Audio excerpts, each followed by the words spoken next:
नमस्कार, श्री स्वामी समर्थ. मी पूजा. माझ्या यूट्यूब चॅनलमध्ये तुमचे अगदी मनापासून स्वागत आहे. आजच्या या व्हिडिओद्वारे आपण श्रावणात सत्यनारायण पूजा का करावी, कशी करावी याची माहिती घेणार आहोत. व्हिडिओ जर माहितीपूर्ण वाटला तर व्हिडिओला लाईक, शेअर आणि सबस्क्राईब करायला विसरू नका. चला तर मग. सत्यनारायण पूजा ही सार्वजनिक देखील केली जाते आणि ती घरच्या घरी देखील केली जाऊ शकते. प्रत्येक पौर्णिमेला देखील सत्यनारायण पूजा केली जाते. श्रावण महिना हा खूप पुण्यसंचयाचा महिना मानला जातो. श्रावण महिन्यामध्ये ही पूजा खूप उपयुक्त ठरते. आणि ही पूजा का करतात तर काही नवीन शुभ कार्य निर्विघ्नपणे पार पडावी, तसेच चांगले शिक्षण, चांगले आरोग्य आणि संसारामध्ये येणाऱ्या अडचणी दूर करण्यासाठी ही सत्यनारायण पूजा केली जाते. श्रावण महिन्यामध्ये ही पूजा केल्याने याचा खूप लाभ मिळतो. तसं पाहिलं तर ज्यावेळेस नवीन नववधू घरात येते त्यावेळेस नवरा बायको ह्या सत्यनारायण पूजेला बसतात आणि ही पूजा करतात. कारण संसार जो असतो तो सुरळीत चालण्यासाठी ही पूजा केली जाते. उद्या आहे 3रा श्रावण सोमवार. तसेच उद्या नारळी पौर्णिमा देखील आहे. खूप शुभ दिवस आहे उद्याचा. त्यामुळे तुम्ही ही सत्यनारायण पूजा नक्की करा. सत्यनारायण पूजा घरामध्ये धन, वैभव, शांतता, संपत्ती आणि सुखी संसारासाठी, तसेच कठीण प्रसंगातून मार्ग काढण्यासाठी अगदी घरच्या घरी तुम्ही सत्यनारायण पूजा करू शकता. सत्यनारायण पूजा ही सत्यनारायणाची ही जी पूजा असते त्या दिवशी तुम्ही सत्यनारायण पूजा होऊस तोपर्यंत उपवास केला जातो.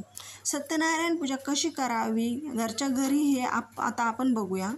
सत्यनारायण पूजा ला बसण्यापूर्वी तुम्ही पूर्वेकडे तोंड करून बसावे. दक्षिण दिशेला सत्यनारायण पूजा करताना तोंड करून बसू नये.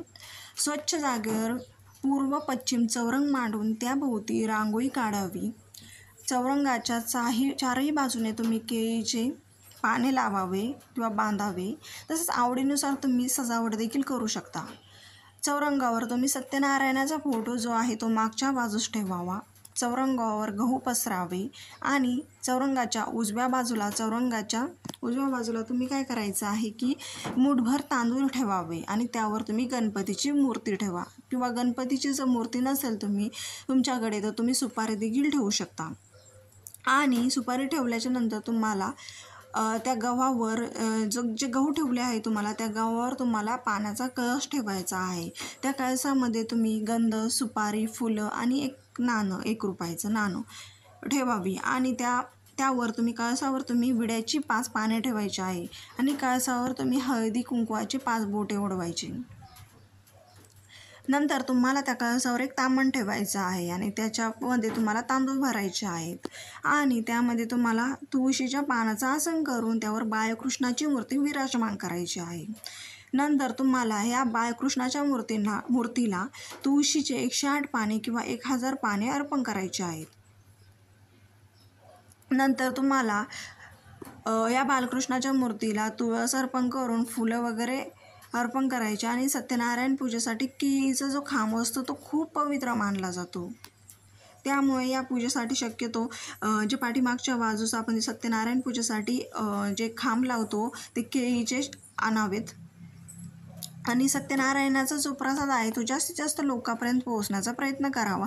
यासाठी तुम्ही घरी सत्यनारायण पूजेसाठी लोकांना बोलवू शकता आणि त्यांना प्रसाद देखील वाटप करू शकता.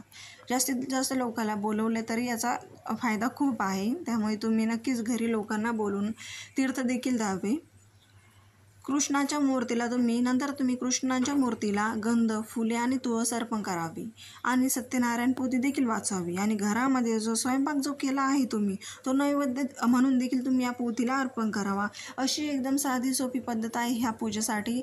आणि उद्या तर खूप शुभ योग आहे. उद्या आहे सोमवार, श्रावण 3रा सोमवार आणि रक्षाबंधन किंवा नारळी पौर्णिमा. त्यामुळे खूप छान योग जुळून आला आहे. त्यामुळे तुम्ही सत्यनारायण पूजा नक्की करा. वर्षातून एकदा ही पूजा केली जाते, परंतु पौर्णिमा खूप शुभ दिवस मानला जातो या पूजेसाठी. याचे फळ नक्कीच तुम्हाला लाभेल. आणि व्हिडिओ जर आवडला तर कमेंटमध्ये श्री स्वामी समर्थ लिहायला विसरू नका. धन्यवाद.